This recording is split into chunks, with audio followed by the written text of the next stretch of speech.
à tous et bienvenue à chacun. Je vous invite à remettre ces temps dans la prière. Seigneur notre Dieu, Père éternel,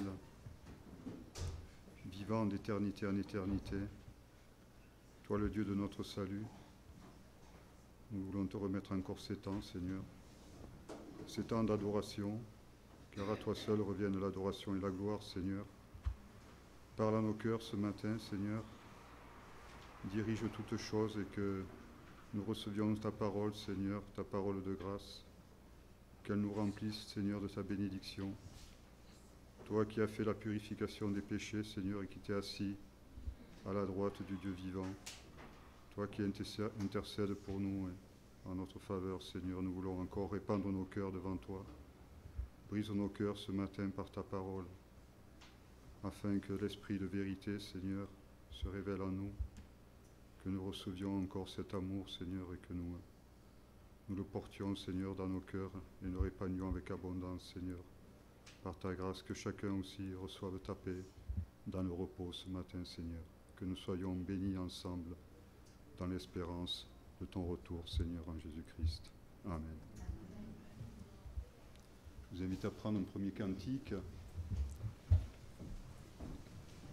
Vers toi monte notre hommage. Vers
cause de notre cantique. Le ciel était voilé. C'est un cantique qu'on ne connaît pas trop, mais nous allons l'apprendre ensemble. Ça raconte l'histoire d'un homme, d'un voyageur désolé, errant et sans espérance, qui cherche en vain à la porte de la grâce. Et finalement, le Seigneur se révélera à lui comme étant la grâce. Et nous pouvons chanter ce cantique.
S'asseoir.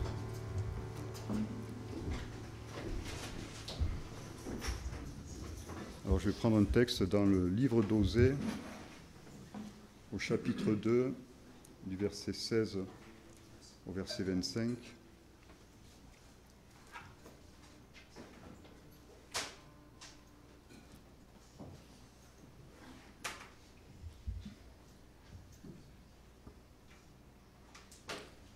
Osée, chapitre 2, versets 16 à 25.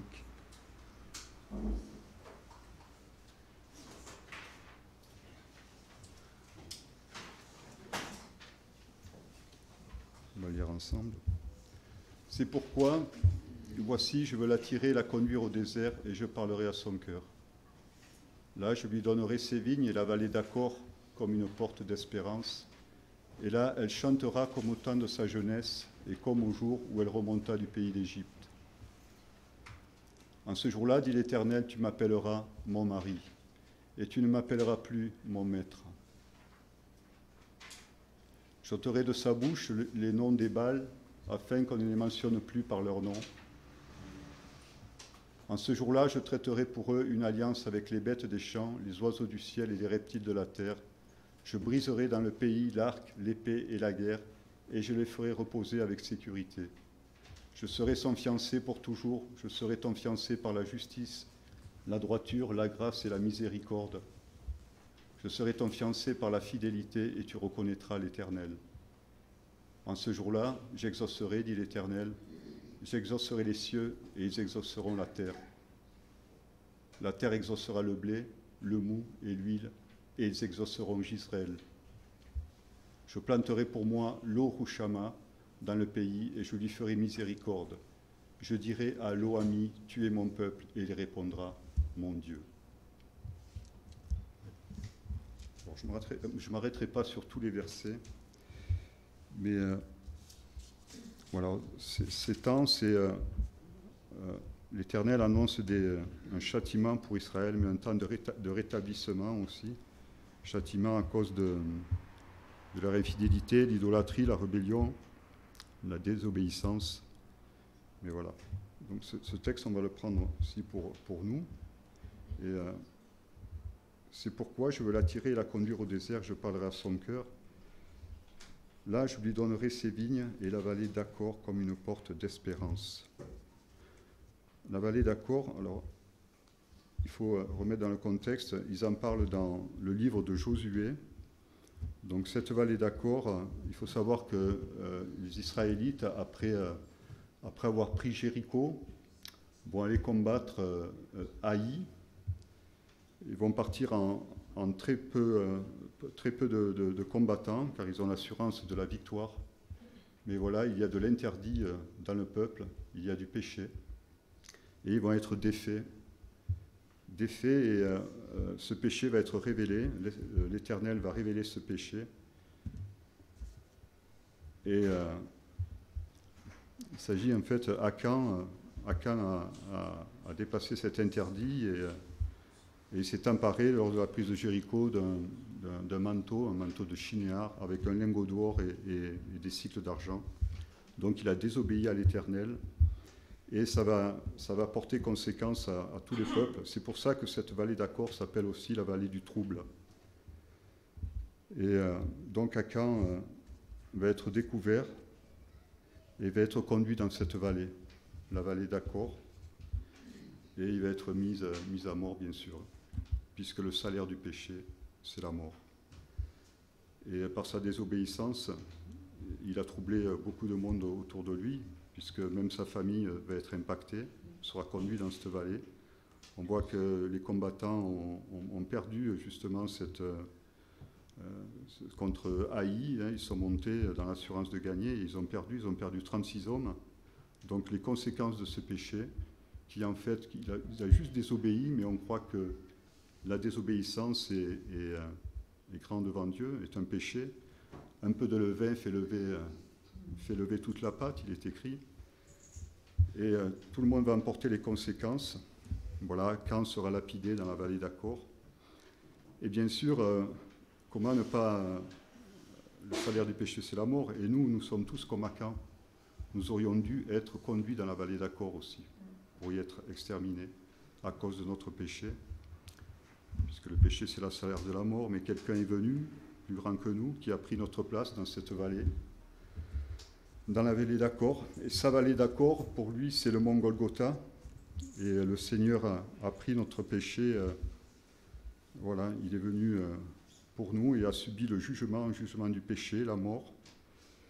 Et par sa mort, mais aussi par sa résurrection, il nous ouvre cette porte d'espérance qui, voilà, et avec auquel toute la bénédiction derrière qui s'y rattache. Donc je vais prendre les autres versets, mais je ne m'arrêterai pas à chaque verset, je vais lire quelques versets de plus. En ce jour-là, donc au verset 18, en ce jour-là, dit l'Éternel, tu m'appelleras mon mari et tu ne m'appelleras plus mon maître. Alors on peut se rappeler pourquoi le mari, hein, c'est dans l'Apocalypse, hein, il est écrit les noces de l'agneau, l'épouse, on peut se reconnaître aussi dans ces choses. Tu ne m'appelleras plus mon maître, malgré que nous sommes serviteurs. Nous servirons encore le Seigneur dans l'éternité, mais pas le même service que sur terre. Ce sera dans la paix, dans le repos, dans la consolation, ce sera sans douleur. J'ôterai de sa bouche les noms des Baals, afin qu'on ne les mentionne plus de leur nom. À ce jour-là, je traiterai pour eux une alliance avec les bêtes des champs, les oiseaux du ciel et les reptiles de la terre. Je briserai dans le pays l'arc, l'épée et la guerre, et je les ferai reposer en paix. Ça, je vais laisser de côté parce qu'il y aurait beaucoup de méditation sur chaque verset. Je serai ton fiancé pour toujours. Je serai ton fiancé par la justice, la droiture, la grâce et la miséricorde. Je serai ton fiancé par la fidélité et tu reconnaîtras l'Éternel. Donc il y a ces fiançailles, c'est-à-dire une union avec le Seigneur, mais pas une union, pas quelque chose de mondain, de charnel. C'est par l'Esprit, nous sommes fiancés pour toujours par l'Esprit de Dieu. Je serai son fiancé par la justice, la droiture, la grâce et la miséricorde. Et c'est lui qui donne ces choses. Nous ne pouvons rien apporter de cela. Mais nous serons unis par ces choses en Christ, par la justice, la droiture, la grâce, la miséricorde et la fidélité. Et là, tu reconnaîtras l'Éternel. Tu reconnaîtras que seul le Seigneur peut te donner ces choses-là. Seul tu reconnaîtras que, voilà, que Dieu peut t'apporter, te donne ces choses. En ce jour-là, j'exaucerai, dit l'Éternel, j'exaucerai les cieux, ils exauceront la terre. Quand il y a exaucement, il y a bénédiction, c'est que Dieu approuve. Ils exauceront Israël, je planterai pour moi l'Orushama dans le pays et je lui ferai miséricorde. Je dirai à l'Oami, tu es mon peuple, et il répondra, mon Dieu. Je planterai pour moi l'Orushama dans le pays. L'Orushama qui veut dire qui n'a pas obtenu miséricorde. Et je lui ferai miséricorde. Je dirai à l'Oami, l'Oami veut dire tu n'es pas mon peuple. Je dirai à l'Oami, tu es mon peuple. Et il répondra, mon Dieu. Voilà toutes les bénédictions qui s'attachent à cette porte d'espérance. Alors aujourd'hui, si vous êtes dans cette vallée, dans la vallée du trouble, sans espérance, sans Dieu, ou pour nous-mêmes qui avons cru, qui nous sommes dans le trouble, dans la difficulté, abattus, découragés, voilà, cette porte d'espérance est toujours là. Jésus-Christ est cette porte, elle est la source de toute bénédiction, hein, puisqu'on l'a vu, on obtient miséricorde, on devient enfant de Dieu aussi et d'ailleurs Paul en parlera dans l'épître aux Romains. Je voudrais qu'on lise Romains, le chapitre 9.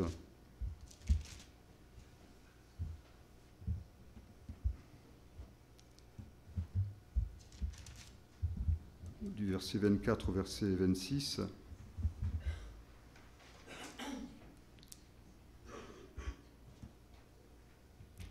Ainsi, il nous a appelés non seulement d'entre les Juifs, mais encore d'entre les païens, selon qu'il le dit dans Osée, « J'appellerai mon peuple, celui qui n'était pas mon peuple, et bien-aimé, celle qui n'était pas la bien-aimée. » Et là où on leur disait, « Vous n'êtes pas mon peuple », ils seront appelés fils du Dieu vivant. Voilà encore cette bénédiction, devenant fils du Dieu vivant, en rentrant par cette porte d'espérance qui nous est ouverte en Jésus-Christ, par Jésus-Christ, puisqu'il a fait, comme je l'ai dit, la purification de péché, il s'est assis à la droite de Dieu. Et voilà, cette porte d'espérance qui est le salut, qui est la vie éternelle, on peut l'appeler, et on peut rentrer pleinement, qui est source de bénédiction pour tous les hommes encore. Voilà, je vous invite à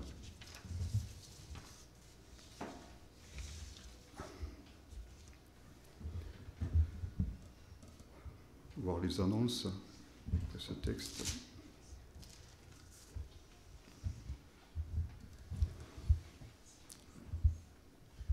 Alors, pour les annonces, l'étude biblique, ça ne change pas. L'étude biblique le mercredi à 18h, la cellule de maison le vendredi à 19h, ou chez Andou, ou chez Fanny en général. Il suffit de se rapprocher d'Andou pour savoir. Le culte le dimanche à 10h30. Une permanence pastorale le mercredi et le vendredi de 9h à 13h. Il suffit d'appeler quand même, d'avertir Andou si vous voulez passer avant et de lui signaler. Il y a des programmes spéciaux le 18 mars à Matania pour les 6 à 10 ans. Il faut s'inscrire auprès d'Emma ou de Fanny. Il y aura aussi la répétition chorale de Pâques dimanche 5, 12, 26 mars et 2 avril après-midi à 14h30. Après, l'Andou en reparlera si je vous dis des... Voilà. Je ne sais pas s'il y a des personnes qui viennent pour la première fois dans notre assemblée ce matin. Non, je vois personne. On continue. l'offrande aussi, je vous parlais de l'offrande, donc il y a la boîte au fond. Et il y a aussi pour le soutien de Andou et pour le voyage à Paris aussi, nous avons mis des enveloppes si vous voulez soutenir, soutenir chacun. Vous glissez votre offrande dans l'enveloppe et vous la glissez dans l'offrande, dans la boîte. Nous allons peut-être prendre un autre cantique, Jésus-Christ est ma sagesse.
S'asseoir. Je vais laisser la place à Andou pour le message.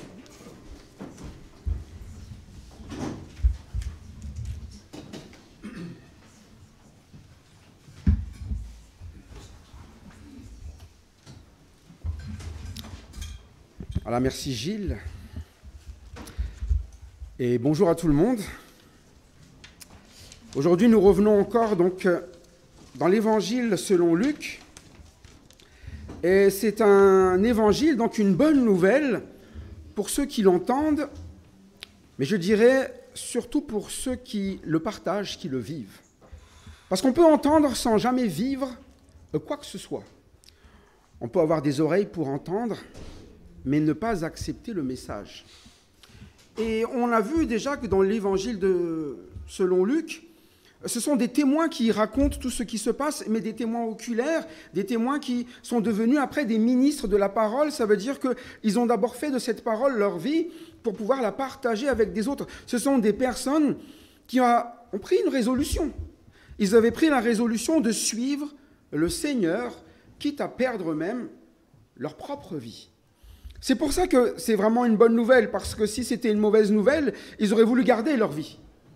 Mais comme ils savent que c'est une bonne nouvelle, comme on l'a chanté près de lui, notre place est déjà prête, nous avons déjà l'assurance de l'éternité, pourquoi est-ce que les choses de cette terre seraient meilleures que cela? Et quand ils suivent le Seigneur, ils sont certains que toutes les demandes du Seigneur ne peuvent être aussi bonnes que cette place au ciel. Vous savez, vous êtes sûr de ce que vous prenez comme direction parce que vous êtes sûr aussi de qui vous suivez. Ils étaient sûrs que c'était le Christ. Ils étaient sûrs que c'était le Sauveur. Et ils étaient sûrs que c'était Dieu fait homme. Alors pourquoi changer de route? Et c'est ça ce qu'on appelle une véritable résolution. C'est de se dire, pas simplement ce que j'ai entendu c'est bien, mais à cause de ce que j'ai entendu, je vais agir comme il est bien de faire, comme le Seigneur me le demande. Et vous l'avez vu, le Seigneur, eh bien, on a pris parmi certains 12, parmi les disciples, on a pris 12.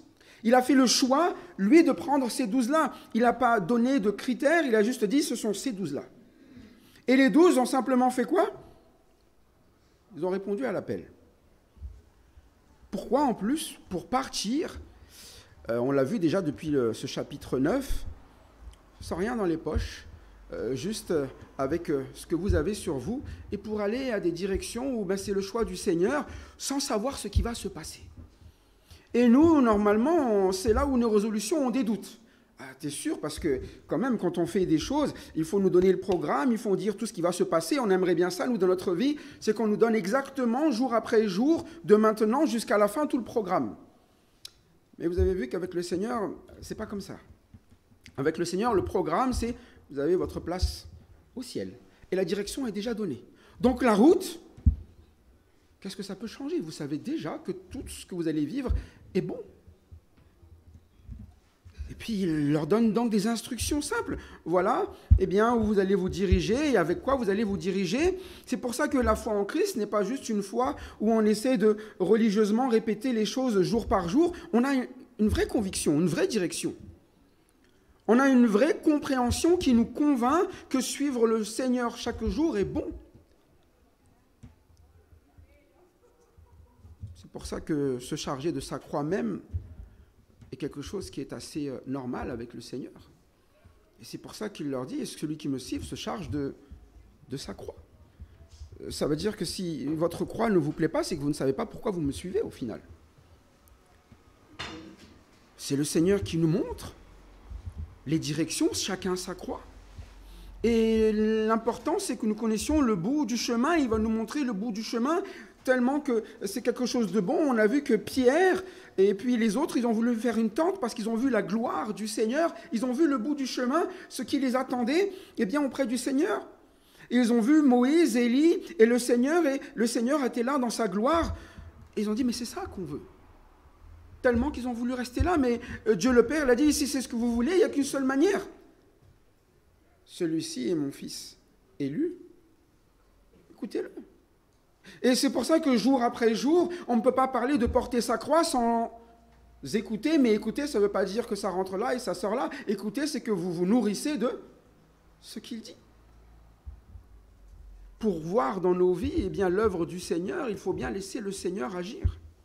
Et son œuvre, c'est de nous ramener à ressemblance eh bien, de sa personne. À la ressemblance eh bien, sur cette terre jusqu'à dans la gloire. Et pour cela, sa parole va nous demander de nous éloigner de ce qui empêche cela. Et qu'est-ce qui nous empêche cela? On l'a vu, il n'y a pas d'espérance tant que nous sommes dans le trouble, tant que nous sommes dans le péché. Il n'y a pas d'espérance à voir les choses du Seigneur tant que le Seigneur ne devient pas la porte de l'espérance. Ça veut dire qu'il faut bien passer par cette porte. Si vous contournez la porte, il n'y a rien à voir. C'est pour ça que le Seigneur, il est le chemin, il est la vérité, il est la vie. Il est là où notre résolution doit se placer. La résolution concrète devant Dieu, c'est de vivre la vie de Christ. C'est le plan de Dieu du début jusqu'à l'éternité. Et ses disciples devaient le comprendre. Parce qu'ils le suivaient, mais parfois ils ne comprenaient pas tout ce que cela voulait dire. Parfois, leur résolution était assez mal placée. On a vu que parfois leur résolution, eh bien, ce n'était pas forcément de vivre la vie de Christ, mais parfois de faire vivre leur vie aux autres.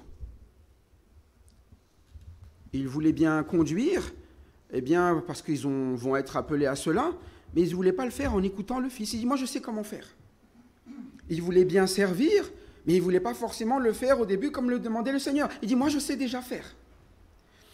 Il voulait peut-être avoir des choses à dire aux autres, mais les empêcher au lieu de faire ce que le Seigneur voulait faire. Les appeler à suivre. Et c'est le problème de toute personne qui n'écoute pas, de toute personne qui prend une résolution, mais qui se place à côté en n'écoutant pas la parole de Dieu. Pour bien se comporter, il faut laisser le Seigneur nous dire quel comportement vivre dans les différentes situations. C'est la vie normale même dans la maison de Dieu. Dans la maison de Dieu, on l'a vu encore mercredi, qui décide de la manière dont on vit dans la maison? Ce n'est pas moi, ce n'est pas vous. C'est qui? C'est Dieu. Et parfois, nous discutons même ce que demande Dieu. Nous sommes là en train d'être résolus, mon Dieu, mon maître, mais quand il nous demande quelque chose, ah oui, mais pas ça quand même. Hein. Mais c'est sa maison. Et quand vous allez chez quelqu'un, vous êtes bien d'accord, c'est pas vous qui dites ce qu'on va faire chez les autres. C'est les autres, qui sont propriétaires de la maison, qui vous disent comment vous allez vous comporter chez eux. Moi, je fais toujours ça quand je mange chez les gens, et parfois, je ne sais pas du tout quelle est la pratique des gens. Hein, je discute de ça, c'est comme avec les mangues. Vous savez, moi, j'aime bien les mangues. Sauf que vous avez les mangues, vous pouvez les manger comme ça, et vous en mettez partout. Ou alors, vous les découpez. Et souvent, ce que je fais, c'est que je regarde comment mangent les gens de la maison. S'ils mangent en ouvrant et en faisant comme ça, je suis à l'aise pour faire la même chose. S'ils le mangent en coupant et en dés, tant pis, je le coupe en dés, parce que peut-être qu'ils vont être choqués juste parce que je fais ça. Mais c'est normal, je suis chez lui. Et je me fais à sa manière de vivre, mais dans la maison de Dieu, on se fait à la manière de vivre de qui? De Dieu. Vous n'allez pas ramener les choses du dehors dans la maison de Dieu. Vous n'allez pas décider comment ça se passe dans la maison de Dieu. Et c'est ça notre résolution. Lorsque nous sommes des enfants de Dieu, nous demandons au Père comment agir, et le Père a dit quoi? Écoutez-le. C'est lui le Fils. Qui est le Fils élu. Et c'est ce que le Seigneur appelle renoncer à nous-mêmes au final. Renoncer à notre manière de vivre pour accepter la manière de vivre du Fils. Mais c'était le problème de Jean, c'était le problème qui est le nôtre. On a notre façon de faire. Et la manière humaine, on l'a vu déjà la dernière fois, c'est nos gamineries quand même. On ne renonce pas à nos gamineries. Vous savez, c'est l'esprit de comparaison, de rivalité. Qui est le plus grand? L'esprit du rapporteur, on cherche à faire l'intéressant. On veut que les regards soient braqués sur nous et on méprise les autres pour être sûr qu'on ne voit que nous. Mais si on agit comme cela dans la maison de Dieu, vous savez, on ne vivra pas non plus les promesses de la maison de Dieu. Il y a quelque chose qu'on est censé vivre dans la maison de Dieu. Si on lit le psaume 133, on a vraiment un beau psaume là, qui nous dit « Ah, voici, ô qu'il est agréable et doux pour des frères de demeurer ensemble. C'est comme l'huile précieuse qui, répandue sur la tête, descend sur la barbe d'Aaron, qui descend sur le bord de ses vêtements. C'est comme la rosée de l'Hermon qui descend sur les montagnes de Sion, car c'est là que l'Éternel envoie la bénédiction, la vie pour l'éternité. » Mais est-ce que c'est doux si on est tous dans un esprit de rivalité? Est-ce que c'est doux s'il n'y a que des rapporteurs? Ou est-ce que ça va être dur? Et là, le chant, ça ne va pas être à qui il est doux pour des frères, mais à qui il est dur pour des frères de demeurer ensemble. Mais c'est bien la douceur de l'Éternel qui va venir. Mais comment avoir cette douceur? Il faut se résoudre à vivre la vie de Christ. Si nous ne laissons pas Christ régner dans notre vie, nous serons toujours des petits-enfants qui agissons comme agissent tout homme. Rivalité, comparaison, rapportage, on fera des justiciers, mais ça sera un malheur même de venir dans la maison de Dieu. Ah, quelle horreur! Mais c'est normal, ce n'est pas à cause de Dieu, c'est à cause de la désobéissance des enfants. Alors c'est ça l'appel du Seigneur. Pourquoi il les demande de suivre? C'est pour que nous grandissions ensemble. Vous voyez, il n'a pas dit « chacun à son tour, vous me suivez ». C'est tous, ils suivent. Et il y a ceux qui suivent et ceux qui ne veulent pas suivre, ceux qui sont là et ceux qui ne sont pas là. Mais l'avantage est pour ceux qui sont là. C'est eux qui vont être enseignés, repris, corrigés, mais les autres, ils continueront à vivre toujours de la même manière. C'est pour ça que c'est vrai que Jean est souvent repris, Pierre est souvent repris, mais vous savez pourquoi ils sont souvent repris? Parce qu'ils suivent. Et c'est une bonne nouvelle d'être repris pour un enfant. Vous êtes d'accord pour ça? Est-ce que c'est une bonne nouvelle pour un enfant d'être repris, d'être corrigé? Ou c'est une bonne nouvelle quand on ne dit rien du tout et qu'on le laisse faire tout ce qu'il veut? Mais c'est pour ça, ce sont des vrais enfants. Mais par contre, ce sont vraiment des enfants de Dieu. Ils sont dans la maison et ils acceptent à chaque fois d'être repris, de grandir. Ils sont résolus. Ils ne sont pas des personnes qui un jour disent « moi je veux seulement si ». Et on peut lire dans ce passage que la résolution, c'est vraiment l'affaire des grands. Les enfants ne sont souvent pas résolus. Vous savez, un enfant, il peut vouloir une chose le premier jour de l'école et le lendemain, vous dire qu'il ne le veut plus. Il est pressé d'y aller et le lendemain, il vous dit quoi? Je ne veux plus y aller. Mais ça, c'est normal, c'est des enfants. C'est qu'à un moment donné, et il avait tout ça dans sa tête, c'est génial l'école, on va apprendre plein de choses. Et arriver là-bas, ça, il faut apprendre en fait. Il faut s'arrêter, il faut être sage, il faut s'asseoir. Et puis il y a les autres enfants, il faut vivre avec eux. Ah non, je ne veux plus jamais y revenir. Mais si le Seigneur avait agi comme cela, arrivé sur terre, s'il était comme nous, il aurait dit quoi? Je ne veux plus jamais. Je ne veux surtout pas y aller. Et on va lire, ce n'est pas sa manière de vivre, on va lire Luc chapitre 9, versets 51 à 52, comment le Seigneur a agi en tant que fils de Dieu, justement. En tant que fils de Dieu, chapitre 9, verset 51, il est écrit, lorsque le temps où il devait être enlevé du monde approcha, Jésus prit la résolution de se rendre à Jérusalem. Il envoya devant lui des messagers qui se mirent en route et entrèrent dans un bourg des Samaritains pour lui préparer un logement. Mais on ne le reçut pas, parce qu'il se dirigeait sur Jérusalem. On va prier. Seigneur, nous voulons d'abord être reconnaissants parce que, Seigneur, oui, c'est toi qui as résolu un plan pour nous sauver. C'est toi qui, dans ton amour, as regardé à notre personne, nous qui sommes si peu, nous qui sommes vraiment des blasphémateurs, des ennemis, des pécheurs, des personnes qui ne pensaient pas à toi, qui voulaient même t'oublier, qui maintes fois ont indiqué que tu étais peut-être même inutile dans notre vie. Mais Seigneur, toi, tu n'as pas écouté nos mots. Tu as regardé nos douleurs. Tu as regardé nos troubles. Tu as regardé, Seigneur, combien nous étions malheureux, aveugles, nus, captifs. Seigneur, tu connais tous les détails de notre vie, même des choses que nous ne comprenons pas. Tu connais d'avance ce qui va se passer. Et Seigneur, merci, parce que ton plan, justement, il est parfait. Il a regardé à tout cela. Et tu nous as donné ce que nous ne méritions pas. Tu nous as donné ta vie en Jésus-Christ. Tu es venu toi-même donner cette vie et tu es venu toi-même nous sauver. Toi qui pourtant es le grand Dieu, l'Éternel, le Tout-Puissant, le Saint, le Parfait.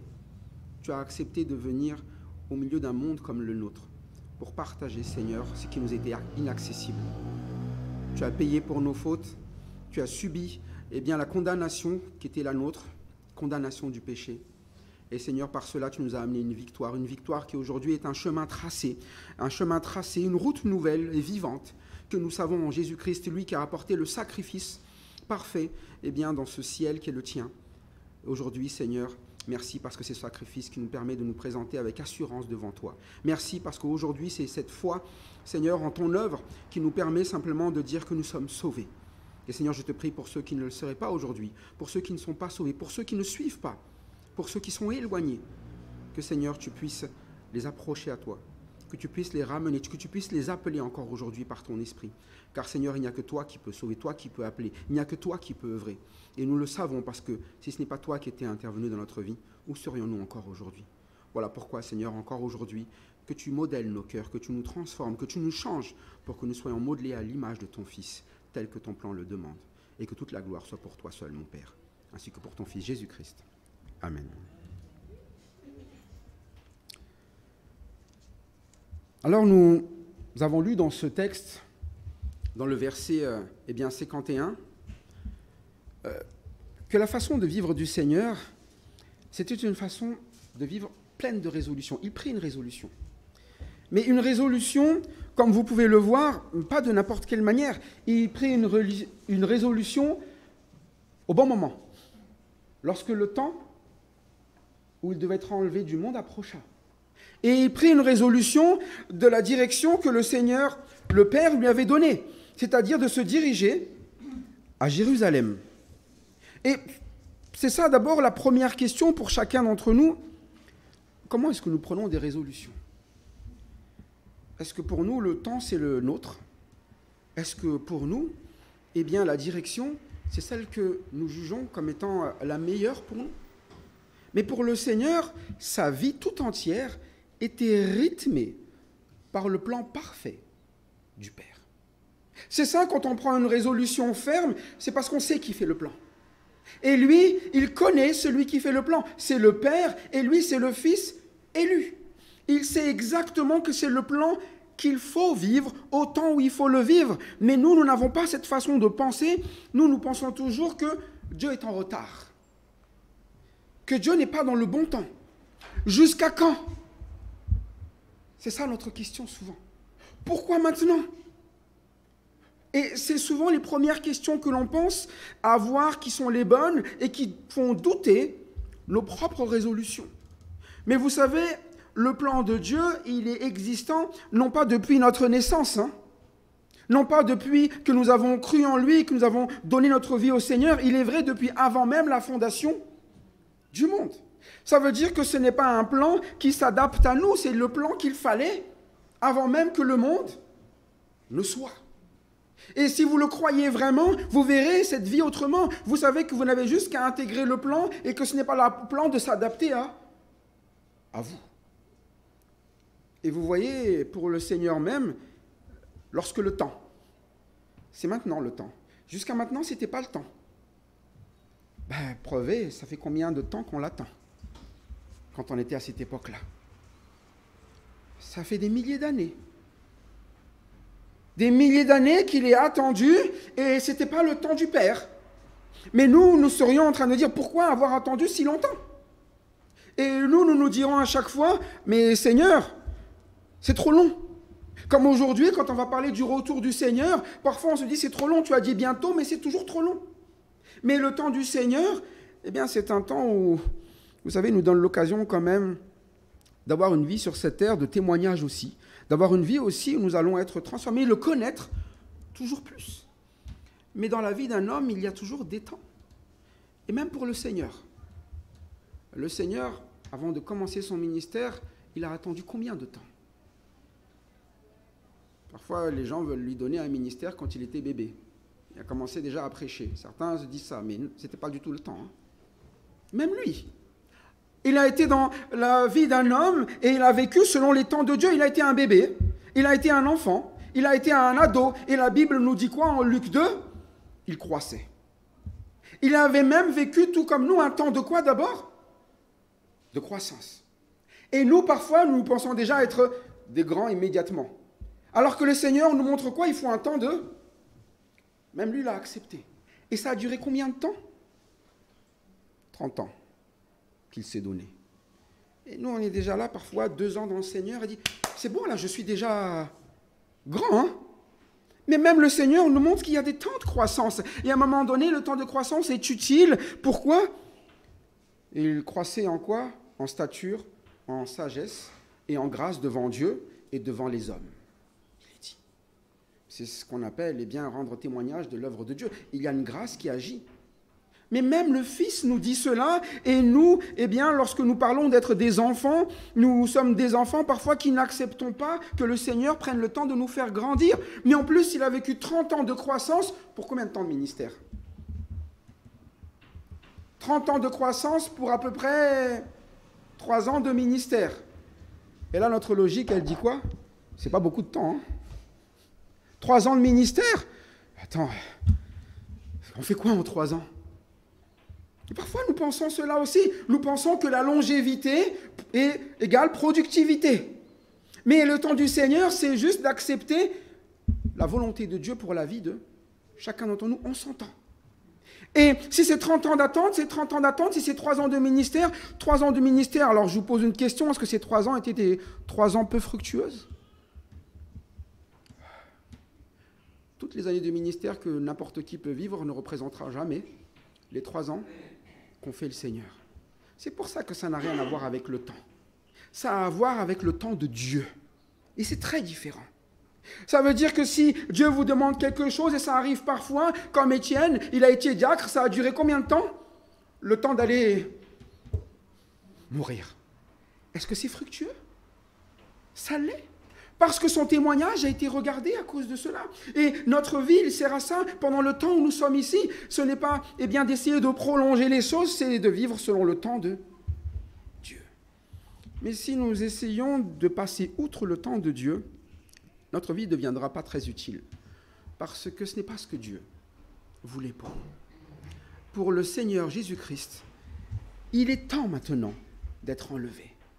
Mais jusqu'à maintenant, ce n'était pas le temps. Il est temps d'être enlevé du monde, mais parce qu'il était sûr du temps de Dieu, il était sûr aussi de ce qu'il fallait faire dans le temps de Dieu. Et dans ce temps-là, non seulement il devait accepter que c'était un instant, qui était un instant qui allait être enlevé, ça veut dire quoi? Ça ne veut pas dire qu'il allait monter sans souffrance. Enlevé, ça va passer par la mort. Il est temps de mourir. Lui, ça lui était annoncé. Il est temps de mourir. Nous, si on nous dit ça, on est temps de mourir, vous dites ça à toute personne tout ce qu'ils veulent vivre, c'est beaucoup de choses avant de mourir. C'est normal, c'est comme ça qu'on vit. Si demain, on vous dit qu'il y a une catastrophe, qu'une météorite va descendre, et que là, tout le monde va faire tout ce qui lui reste à faire et qu'il n'a pas pu faire toute sa vie. En bien comme en mal. Mais le Seigneur, quand c'est le temps de faire ce que le Seigneur, le Père, demande. Et le Père, il dit quoi? Direction Jérusalem. Vous vous rappelez, depuis quelque temps, il parle de cela aux disciples. Il faut que j'aille à Jérusalem. Mais Jérusalem, quand vous entendez ce mot, à Jérusalem, c'est pas une bonne nouvelle. Jérusalem, ça veut dire qu'il va être livré aux hommes. Jérusalem, ça veut dire que ça va faire mal. Jérusalem, ça veut dire qu'il va souffrir, moquer, autant moralement, autant physiquement, mais aussi spirituellement. Et Jérusalem, c'est souvent la ville qu'on a envie de contourner, qu'on n'a pas envie de voir. Mais c'est là que Dieu l'appelle. Et c'est important pour nous, dans notre vie, de comprendre où est-ce que Dieu veut que nous soyons et qu'est-ce que nous devons faire là où nous sommes. Dans notre maison, dans notre église, dans notre travail, tout autour de nous. Ce que le Seigneur a mis autour de vous, c'est ce que le Seigneur a voulu que vous regardiez pour témoigner dans leur vie. Et parfois, on évite. On évite, ces moments-là.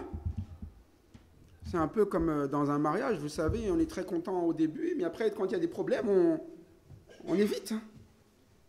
On évite, on dit, oh non, il y a des problèmes à la maison, je reste dehors. On évite. On évite les gens parce qu'on a des problèmes avec eux. Mais le Seigneur, il n'a pas de problème, il n'a qu'une seule chose. La vie que le Père demande pour résoudre les problèmes de tout le monde. Mais c'est ça la vie avec le Seigneur quand vous le suivez. Il y a des temps. Il y a des temps parfois, comme le dit la Bible, pourquoi? Pour vivre et des temps pour... Un temps pour quoi? Vous connaissez, non? Un temps pour mourir. Un temps pour coudre, un temps pour déchirer. Mais il faut accepter les temps. Et Dieu fait toutes choses belles en son temps. Est-ce que vous le croyez? Ou vous vous dites, ouais, celui qui fait les choses belles en son temps, c'est moi. Parfois, nous raisonnons de cette manière, mais même le Fils, il a dit, c'est le temps du Père. Et souvent, il va rappeler à ses disciples, ce n'est pas votre temps, il n'y en a qu'un seul qui s'occupe du temps, c'est qui? Et même quand on lui pose la question quand, c'est pas mon temps, c'est son temps. Il va le rappeler à chaque fois, pour que nous acceptions l'horaire du Père, et non pas le nôtre. Acceptons-nous le temps de Dieu? Ou est-ce que nous pressons le temps par manque de confiance? Ou plutôt nous retardons le temps aussi par manque de confiance? Il y a les deux.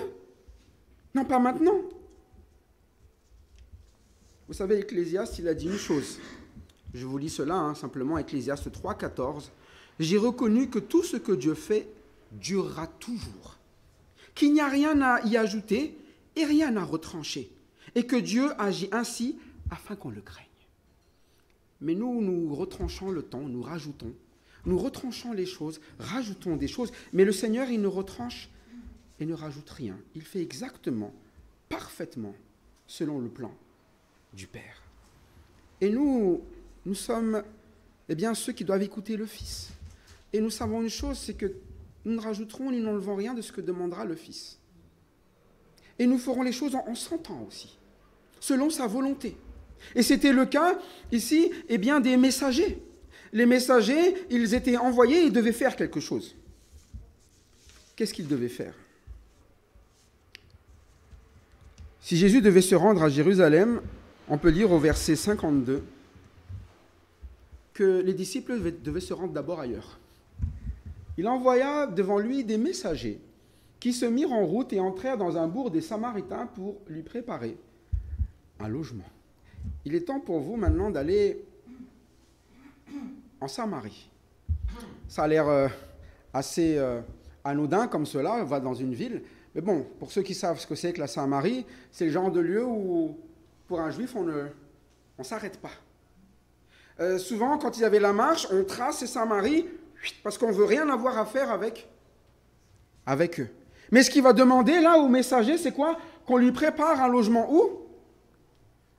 Dans le lieu où personne n'est censé, chez les Juifs, y aller. Et parfois, c'est ça, lorsque nous entendons la parole du Seigneur, on pourrait remettre en question ce que dit le Seigneur et ne pas aller annoncer le message là où il faut annoncer le message, ou changer le message, peut-être pour l'adapter à ceux qui sont là-bas. Mais si Jésus prend une résolution de se rendre à Jérusalem, normalement, si un messager est là, dans ce moment-là, il doit prendre la résolution d'aller où? Dans le bourg en Samarie déjà. Est-ce que nos résolutions, c'est d'agir selon l'ordre du Seigneur? Déjà, être prêt d'aller là où nous n'avons pas envie d'aller. Pour que le message soit entendu. Pour que des personnes puissent accueillir. Le logement, il est pour qui? Pour Jésus. Est-ce qu'on est prêt à cela ou on se dit, ouf, non, eux, ils ne méritent pas d'accueillir le Seigneur, on va tracer notre route. C'est notre Seigneur. Ce n'est pas le Seigneur des gens de Samarie. Mais c'est ça un disciple et un messager avant tout. Il ramène le message, non pas selon sa compréhension, mais selon l'ordre du Fils. Vous savez que c'est un message ici d'aller simplement à Samarie, mais plus tard, le message, ça sera d'aller dans toutes les nations. Et les nations, c'est encore plus difficile que la Samarie. Les nations, quand ils sortaient des nations, ils devaient toujours avec leurs pieds essuyer parce que c'est une nation impure. Donc quand je reviens chez moi, mais là, il va même falloir parcourir ces nations, annoncer le message aux ces nations, rappeler tout ce qui a été prescrit aux nations. Mais si déjà, le petit chemin devant nous, nous ne voulons pas, qu'est-ce que nous allons penser à aller plus loin? Les disciples sont envoyés. Il envoya. Le mot envoyé, c'est apostello. C'est ça un apôtre. Il est envoyé. Il est envoyé pour donner un message, pour que les autres puissent faire ce que le Seigneur réclame. Et le Seigneur réclame quoi? Un logement. Ça a l'air simple, hein? Tu vas quelque part, je dis, est-ce que vous avez une place? Mais il va se passer quelque chose quand il va arriver en Samarie, ou plutôt quand le message va arriver en Samarie, dit le verset 53, il dit quoi? On ne le reçut pas. Pour quelle raison? À cause de sa résolution. À cause de sa résolution. Sa résolution, c'était de faire quoi? D'aller à cause de vos convictions, on risque de ne pas vous recevoir. Qu'est-ce qu'on fait alors? On change de direction? On leur dit, bon, je ne vais pas à Jérusalem, je vais en Syrie. Ah, d'accord, si tu vas en Syrie, viens alors. Mais si vous changez le plan, quel est l'intérêt? Si Jérusalem, on l'enlève, qu'est-ce qu'on enlève au final? Toute l'œuvre du Seigneur. Et parfois, on pourrait se dire cela, il suffit juste de changer le message pour que les gens puissent l'accepter. Pour que le Seigneur soit reçu dans la maison des gens, changez juste le message, enlevez Jérusalem et ça passera. Mais ce n'est plus être un messager. Un messager, s'il ne ramène pas le message qui est correct, autant ne pas être un messager. Vous perdez du temps. Vous perdez du temps, vous perdez votre temps, et les gens perdent leur temps, ils vont vous accueillir pourquoi? Vous allez manger, boire, c'était sympathique, mais en attendant le message, il n'y en a pas. Et aussi, il faut accepter de ne pas être reçu parfois. Vous savez, quand je regarde toujours cette image, parfois les gens s'imaginent que le Seigneur est en train de mendier pour pouvoir aller dans une maison. S'il vous plaît, vous n'avez pas une petite place chez vous? Mais on parle du Seigneur. C'est-à-dire que les gens devraient plutôt réfléchir que c'est un privilège d'accueillir celui qui vient dans cette maison. Mais parfois, nous agissons un peu comme cela. Parfois, quand nous servons le Seigneur, nous sommes un peu cela. Je reçois, je ne reçois pas. Bon Seigneur, je veux bien te donner un peu de temps. Je veux bien te donner un peu de mon énergie, je veux bien te donner un peu de ma dîme, je veux bien te donner un bout dans ma maison, comme si nous accordions un privilège. À qui? Au Seigneur. Parfois, c'est notre façon de penser. Seigneur, je t'accorde un privilège, mais pas trop quand même. Mais juste une question, c'est un privilège pour qui? Que le Seigneur vienne dans ma maison, c'est un privilège pour qui? Je pense que c'est pour moi, non? Enfin, je veux avoir quelque chose qui va pouvoir servir mon Seigneur, mon temps, mon argent, ma maison, mon énergie. Jusqu'à maintenant, j'utilisais déjà cela. Mon argent, j'utilise pour des choses. Mon énergie, j'utilise pour des choses. Mon temps, j'utilise pour beaucoup de choses. Mais est-ce que ce sont des choses qui sont utiles au Seigneur, toujours? Pas forcément. Et parfois, vous savez, on pense que le Seigneur, c'est un mendiant. Mais si vous pensez que le Seigneur est un mendiant, c'est que peut-être vous ne jugez pas utile ce qu'il fait dans votre vie. Pas besoin de toi dans mon logement. Je me débrouille très bien avec mon énergie, mon temps, mon argent et tout ce que j'ai dans mes biens. Ça me suffit largement. Ma vie, elle est très bien sans toi. Donc je te laisse où? Dehors. Et je t'accorde une petite place dans les jours où ça va bien dans ma vie. Je t'accorde 2 heures par mois, ça devrait aller. 2 heures par semaine, ça devrait suffire largement. Et tu devrais être content avec ça. Parfois, c'est notre façon de penser. Mais le terme, c'est qu'il ne le reçoit pas. Mais à cause de quoi? À cause du poids peut-être de recevoir cela. Il devait aller où? À Jérusalem.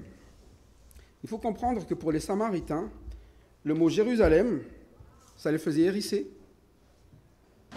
leurs cheveux. Pourquoi? Parce que vous adorez à Jérusalem et nous, on adore où? Sur notre montagne. On ne veut pas de ton Jérusalem. Si tu veux, à la limite, tu te diriges vers la montagne. Parce que nous croyons que le bon endroit où il faut aller, c'est où? La montagne.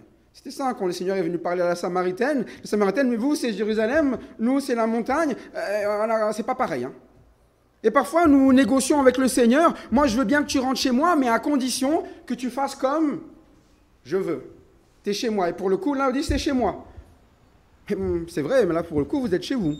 Et vous pouvez décider ce que vous voulez. Personne ne vous forcera. Mais en réalité, lorsque vous trouvez que quelque chose est bon, il n'y a pas besoin de vous forcer. Moi, je dis toujours aux gens, quand vous recevez des gens que vous aimez beaucoup, si vous êtes fan de football et que vous recevez Mbappé chez vous, vous ne lui demandez pas, ne serait-ce qu'un centime, pour qu'il dorme chez vous. Et je suis persuadé que si vous demandez même les clés de votre voiture, vous lui donnerez, va. Vous lui demanderez combien de temps tu restes, pas plus d'une nuit, reste toute ta vie même si tu veux. Parce que nous adorons ces personnes. Mais par contre, pour Dieu, nous lui laissons la place qui est laquelle? Pas beaucoup. C'est pour ça que le souci de Jérusalem, c'est juste une souci de j'aime pas, moi je préfère cela. Et on a toujours une préférence. Mais il fallait adorer celui qui mérite la seule adoration, c'est le Seigneur. Et le Christ est venu pour cela. Pour que vous l'écoutiez, et c'est le privilège pour chacun d'entre nous. Si vous le laissez passer, c'est que vous trouvez inutile ce qu'il fait dans votre vie, mais dans ce cas-là, vous verrez que ce que vous pensiez être inutile était la chose principale qu'il fallait vivre dans votre vie. Ils sont en train de jeter dehors le Sauveur. S'il n'y a pas de Sauveur, il n'y a pas de salut. C'est tout. Et ce n'est pas parce que vous accueillez quelqu'un d'important qui ne va rien faire de plus dans votre vie que c'est une bonne chose. Lui, il est Sauveur. Lui, il est Seigneur. Lui, il est celui qui peut changer, transformer, renouveler. Il est le Christ. Il est celui qui était promis, et ce n'est pas juste des mots, c'est quelque chose qui va pouvoir être vrai, mais seulement si vous le recevez. Donc il n'y a pas de sujet de négociation. Il y a un sujet d'accepter et d'apprécier tout ce qu'il vous donne et considérer ça comme un privilège. C'est pour ça qu'on dit toujours merci. Et j'espère que vous rendez grâce en toutes choses, parce que c'est ce que le Seigneur vous donne. Mais si vous croyez que c'est un désavantage tout ce que le Seigneur donne, vous le mettrez où? Dehors. Et vous le direz à chaque fois, touche pas à mes affaires. Touche pas à ma vie, touche pas à mes affaires, touche à rien. Et parfois, nos résolutions sont assez absurdes, justement. Vous savez, les Samaritains, il faut quand même dire que ce sont des personnes qui s'étaient résolues à craindre Dieu. Il ne faut pas croire que c'est des personnes qui ne croyaient pas en Dieu. On peut lire 2 Rois, chapitre 17, verset 33, mais ils avaient une façon assez étrange. 2 Rois, chapitre 17, verset 33.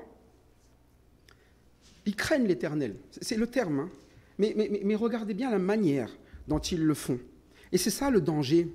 Eh bien, quand nos résolutions sont faussées, ainsi ils craignaient l'Éternel et ils servaient en même temps leur Dieu d'après la coutume des nations dont on les avait transportés. Mais vous voyez que des années après, ça va être leur piège. Parce qu'ils voulaient bien servir l'Éternel, mais ils avaient d'autres critères, d'autres façons de penser, mais qui viennent d'où? Des nations. Et parfois, vous savez, quand on a le Seigneur devant nous, on a, voilà, ok, d'accord, c'est ce que tu nous annonces, mais nous aussi, on sait qu'aujourd'hui, les nations, voilà ce qu'ils proposent. Est-ce qu'on peut faire un petit compromis, là? Parce que si tu viens chez nous, il va falloir le faire. Nous, on n'est pas d'accord pour faire exactement comme tu le dis, l'Éternel. On a aussi d'autres quoi? D'autres dieux. Et parfois, c'est ça, nos résolutions, elles sont aussi absurdes que cela. Seigneur, tu es le maître de toutes choses, sauf là où j'ai mes coutumes. Sauf là où les nations m'ont dit qu'il y avait d'autres choses à faire. Et il y a le contexte quoi ici? À la fois social, culturel et temporel. Et les choses changent. Avant, il n'y avait pas ces nations, maintenant, il y a ces nations. Ils ont leur propre culture, ils ont leur façon de vivre. Et moi, j'ai d'autres résolutions. Et c'est ça qui nuit souvent à nos résolutions de suivre Dieu, c'est que nous disons « je suis Dieu », mais on rajoute d'autres. Et donc d'autres résolutions. D'autres choses qui dirigent notre vie. Mais ça a ses conséquences après.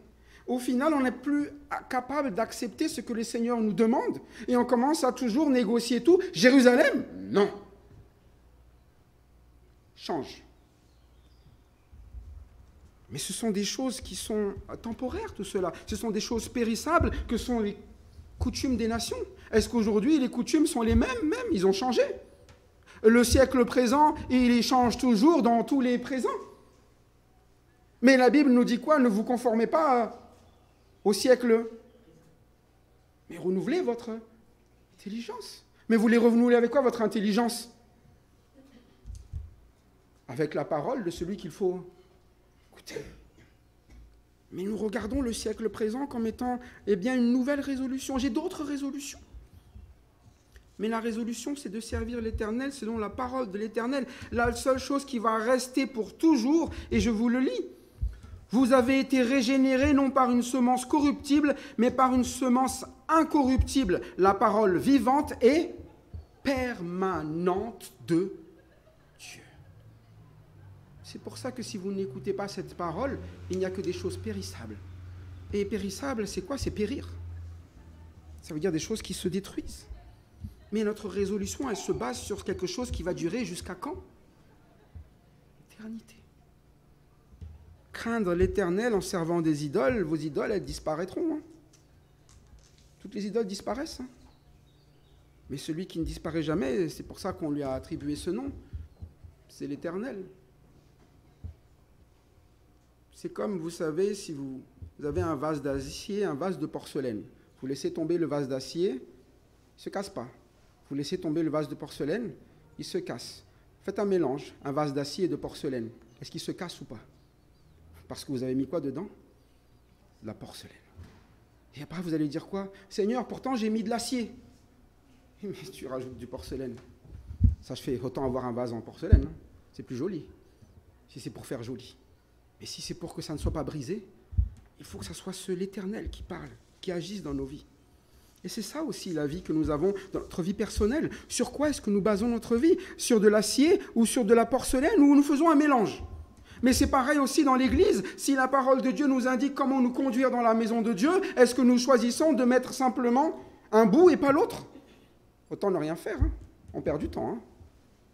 On perd du temps, puisque de toute façon, ça sera de le mettre dehors dans quelques temps. Vous savez, cet avertissement n'était pas que pour la Samarie, elle est pour nous aussi, et déjà pour Israël, à l'époque. Lorsqu'on entre dans le temple de Dieu, quand on lit chapitre 4, verset 17, eh bien d'Ecclésiaste, ou parfois c'est le chapitre 5, verset 1er, ça dépend des versions. Mais on peut lire les 6 premiers versets, en tout cas 4, 17, Ecclésiaste.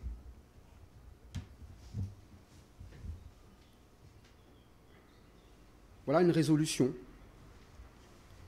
Quelle est la résolution quand on veut suivre le Seigneur? Quand on rentre dans le temple de Dieu, il dit, Ecclésiaste chapitre 4, verset 17, « Prends garde à ton pied.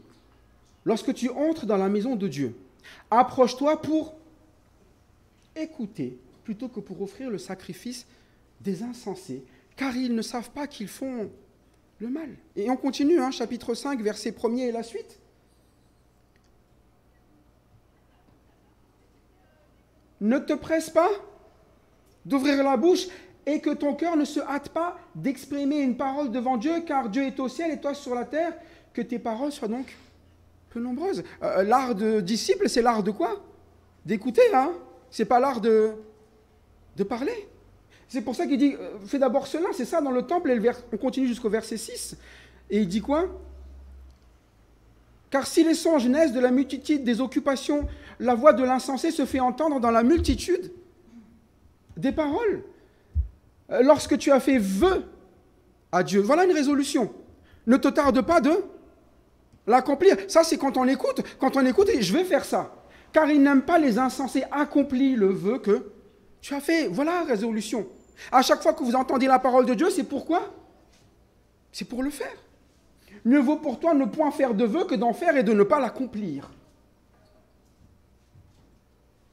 Ne permets pas à ta bouche de faire pécher ta chair et ne dis pas en présence de l'envoyé que c'est une inadvertance. Pourquoi Dieu s'irriterait-il de tes paroles et détruirait-il l'ouvrage de tes mains? Car il y a des vanités dans la multitude des songes, il y en a aussi beaucoup dans les paroles. C'est pourquoi crains Dieu. La vie avec Dieu, ce n'est pas du blabla. La vie avec Dieu, c'est j'écoute, je fais un vœu, je me résous, et je ne tarde pas de quoi? De le faire. C'est pour ça que, vous voyez, le Seigneur, il fait quoi? Il ne tarde jamais de faire les choses selon le temps de qui? Du Père. Il est temps d'être enlevé, direction Jérusalem. Il est temps de prendre le chemin, messager, partez et annoncez le message. Le message, recevez-moi. Vous ne me recevez pas, est-ce que ça va changer sa direction? Parce qu'il sait ce qu'il doit accomplir. Et nous, est-ce que nous savons ce que nous devons accomplir? Ou nous sommes comme les Samaritains en disant « je veux bien obéir, mais quand je veux. Je veux bien obéir, mais ne me sauve pas, touche pas. Je veux bien obéir, mais ne me purifie pas, ne me soigne pas. Laisse-moi continuer dans mes péchés. » Ça, c'est des résolutions très étranges. Je veux bien écouter la parole de Dieu, mais si tu veux bien gommer des parties. Est-ce que notre vie se base sur la volonté claire et révélée de Dieu? Parce que Dieu révèle sa volonté. Et il la révèle dans le Fils. Et il nous dit clairement quoi vivre. Est-ce que nous acceptons de faire les choses dans le temps du Fils, ou nous avons notre propre timing? Est-ce que nous acceptons aussi les directions? Vous savez, si nous sommes assemblés dans la maison de Dieu, c'est parce que c'est l'appel du Seigneur. Hein. Ce n'est pas parce qu'un jour, quelqu'un s'est dit « Oh, ce serait cool de se voir. » Non, hein. L'assemblée, on l'a vu, ça date déjà depuis Israël. Hein. Depuis Israël, il les assemble, il les a toujours assemblés, mais pour une seule chose. Pour écouter. Ensemble. C'est pour ça que je dis, même si on diffuse sur YouTube, ce n'est pas le but que chacun reste derrière son écran. Hein. Le but, c'est d'être assemblé. Mais pourquoi assembler? Parce que c'est là que l'on va pouvoir partager ensemble la vie du Seigneur. C'est là que se trouve la direction qui est donnée. Ah, qu'il est doux pour des frères de demeurer ensemble. Mais il faut que ça soit une réalité. Il n'est pas doux pour des frères d'être chacun de son côté. Celui qui se tient à l'écart, dit Proverbe 18, cherche ce qui lui plaît. Mais lorsque vous vous assemblez, tout le monde cherche quoi? Ce qui plaît au Seigneur. Est-ce que nous acceptons cette vie? Est-ce que notre obéissance est pleine ou conditionnelle? Oui, mais Seigneur, oui, mais. Et est-ce que, bon, avec les enfants qui accompagnent le Seigneur Jésus-Christ, ils sont repris, mais c'est très rare les oui, mais. C'est oui tout court. D'accord, si c'est ce que tu veux, nous le ferons. Parce que c'est lui qui amène l'ordre. Et ils savent que cet ordre-là, c'est ce qui est bon.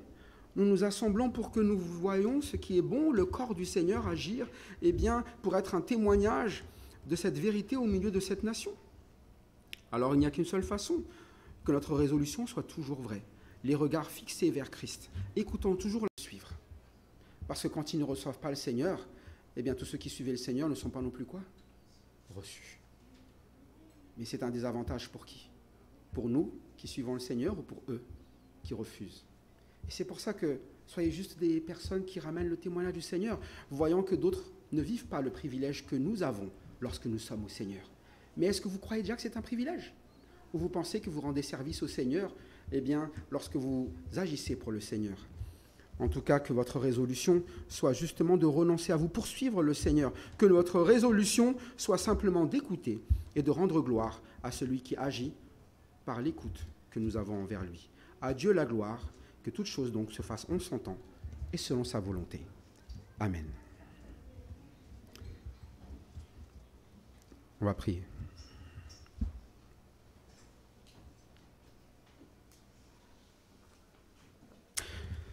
Mon Père, nous voulons être reconnaissants parce que tu nous as montré la vie de ton Fils et tu nous as montré une vie résolue. Résolue à mener le salut envers nous.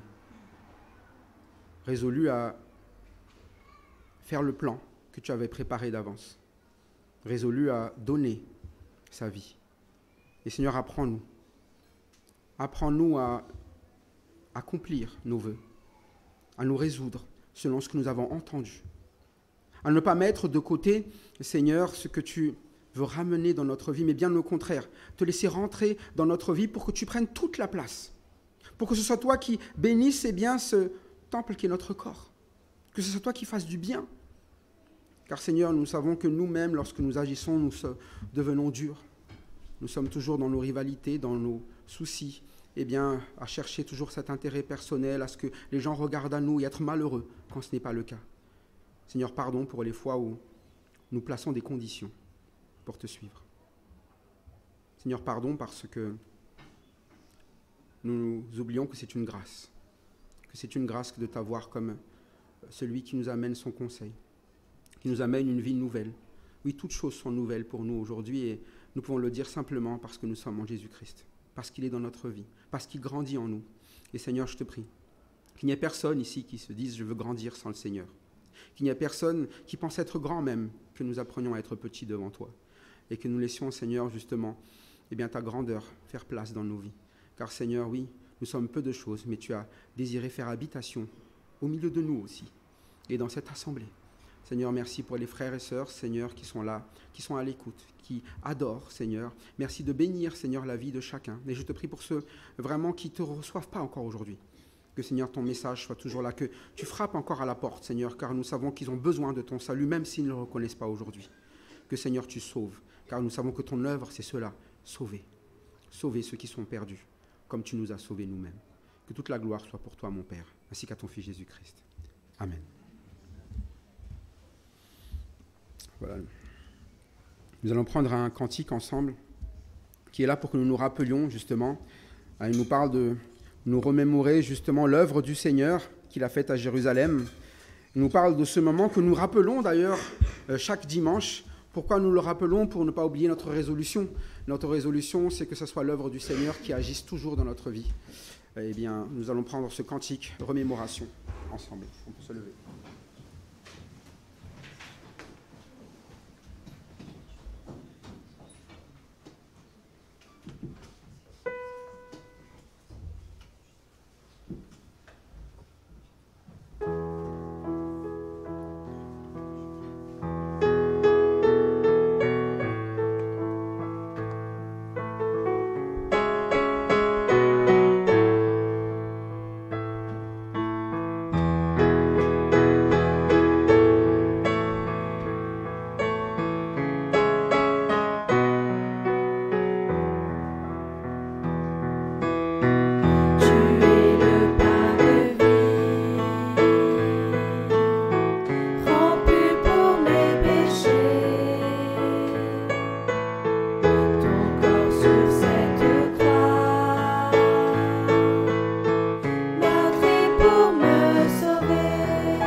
vous asseoir.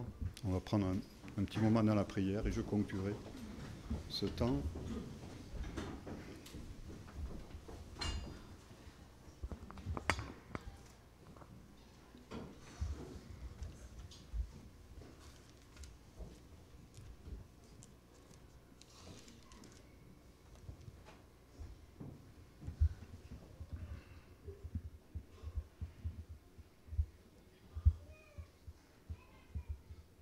Seigneur, merci encore pour ta parole ce matin. Merci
merci parce que, oui, en toi, nous avons tout pleinement, Seigneur, et voilà, Christ est venu accomplir parfaitement le plan du salut. Tout est accompli, Seigneur. Nous n'avons plus qu'à recevoir, Seigneur, de sentir ce besoin, reconnaître notre état, Seigneur. Pardonne-nous si parfois nous oublions notre état, que nous croyons pouvoir quelque chose, pardonne-nous pour nos idoles, Seigneur, pour tout ce qui est vain, Seigneur. Détourne nos yeux de contempler la vanité et fais-nous vivre dans tes voies, Seigneur, selon il est écrit. Comme il est écrit, Seigneur, nous voulons te remercier pour cette vie, la seule vraie, Seigneur. Et merci parce que oui, tu nous montres notre vrai état pour pouvoir nous sauver, justement pour nous donner la vie. Nous voulons te remercier pour cette vie. Aide-nous à garder les yeux fixés sur toi, Seigneur, à compter seulement sur ton œuvre qui est parfaite. Nous voulons te remercier. Dans le nom de Jésus. Amen. Amen.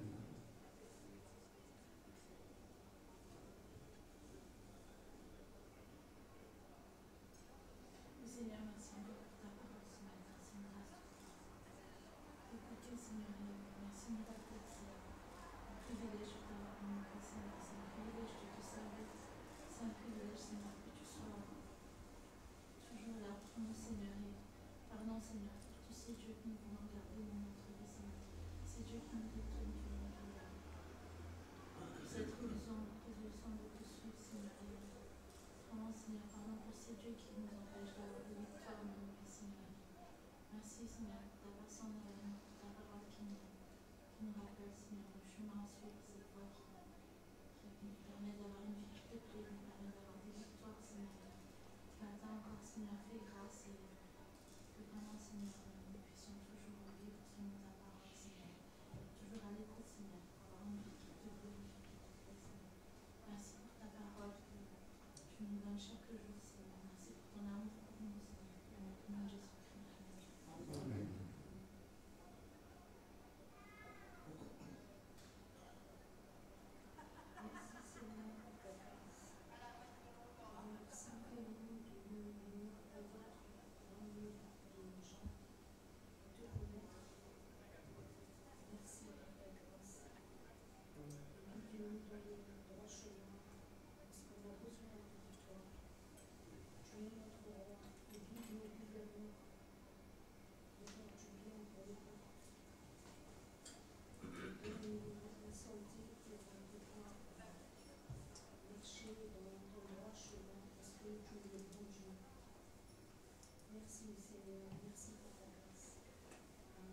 Amen.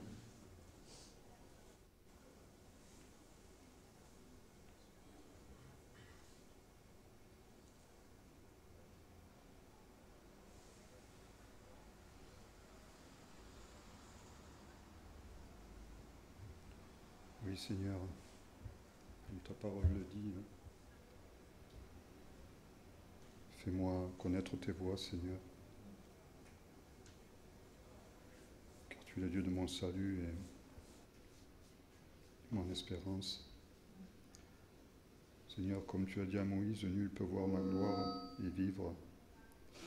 Mais tu lui as dit, je te ferai voir, je ferai passer devant toi toute ma bonté. Seigneur, c'est ce que tu veux faire encore dans nos vies aujourd'hui, Seigneur. Faire passer devant nous toute ta bonté, Seigneur, et que nous saisissions aussi cette grâce, Seigneur, de ta bonté envers nous. Parce que tu as donné ta vie pour nous, Seigneur, nous qui étions pécheurs et qui méritions, Seigneur, comme Achan, de descendre dans la vallée d'Achor. Nous qui mettions le trouble, Seigneur, par notre péché, avec ses conséquences. Mais dans ton amour et ton pardon, Seigneur, tu prends notre place et tu viens faire la purification, Seigneur, et l'expiation de notre péché. Gloire te soit rendue, Seigneur. Gloire à toi au plus haut des cieux et merci pour ce si grand salut que nous recevions, Seigneur, en toi et que chacun ici ne parte pas sans recevoir cette grâce. Comme ta parole le dit, que personne ne se prive de sa grâce. Merci Père pour cette bénédiction en Jésus-Christ. Amen.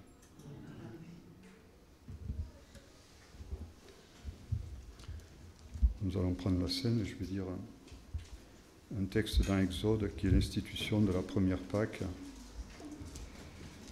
qui est dans Exode au chapitre 12, verset, je dirais du verset 13 au verset 14.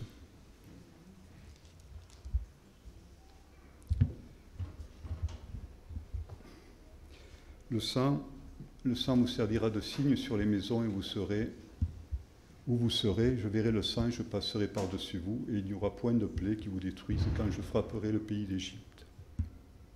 Vous conserverez le souvenir de ce jour et vous le célébrerez par une fête en l'honneur de l'Éternel. Vous le célébrerez comme une loi perpétuelle pour vos descendants.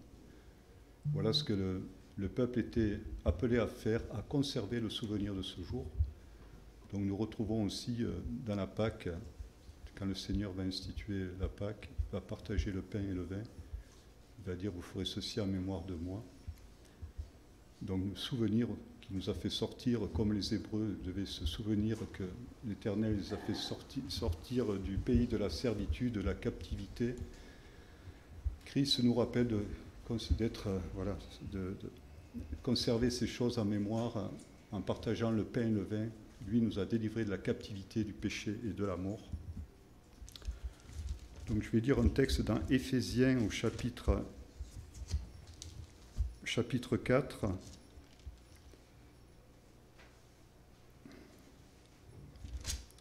Versets 4 à 5. Éphésiens chapitre 4, versets 4 à 5.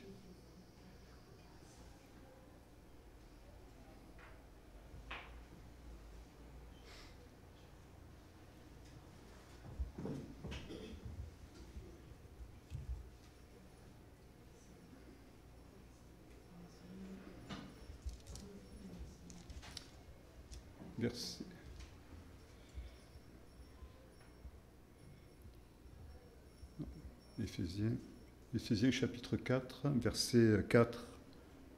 Voilà. Il y a un seul corps et un seul esprit, comme aussi vous avez été appelés à une seule espérance par votre vocation. Il y a un seul Seigneur, une seule foi, un seul baptême, un seul Dieu et Père de tous, qui est au-dessus de tous et parmi tous et en tous. Voilà, il y a un seul corps, un seul esprit, un seul Seigneur, une seule espérance.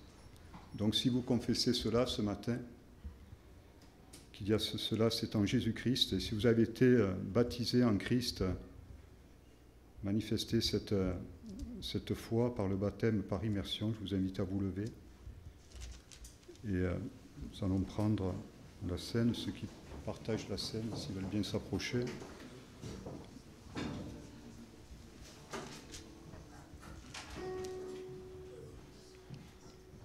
Je demanderai à Hugo si tu veux bien prier pour...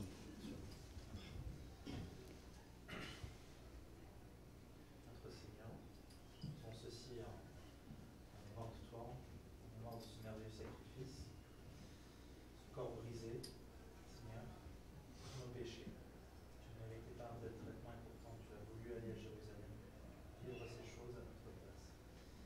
Ton sang a coulé, Seigneur, et ce sang couvre nos péchés. Tu es l'agneau de Dieu qui a pris le péché du monde. Te remercions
Paul dira dans 1 Corinthiens, car toutes les fois que vous mangez ce pain et que vous buvez cette coupe, vous annoncez la mort du Seigneur jusqu'à ce qu'il vienne.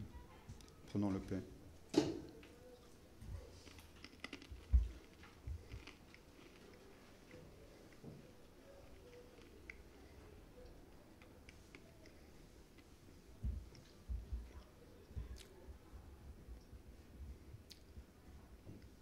Prenons la coupe, représentant le sang de Jésus qui a fait l'expiation de nos péchés.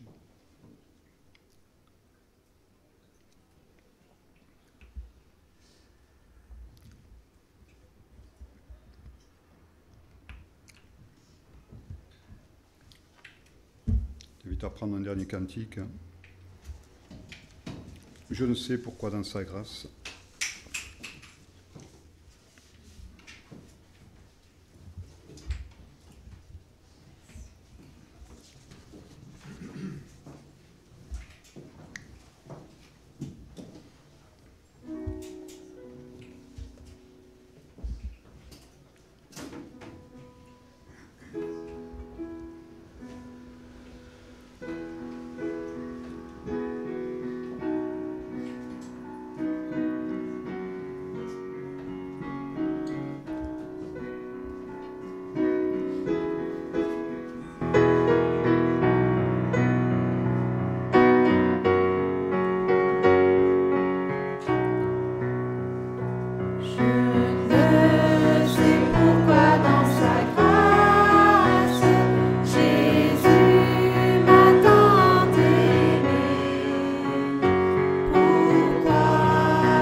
Bonne journée à chacun, bonne semaine et que le Seigneur vous bénisse encore.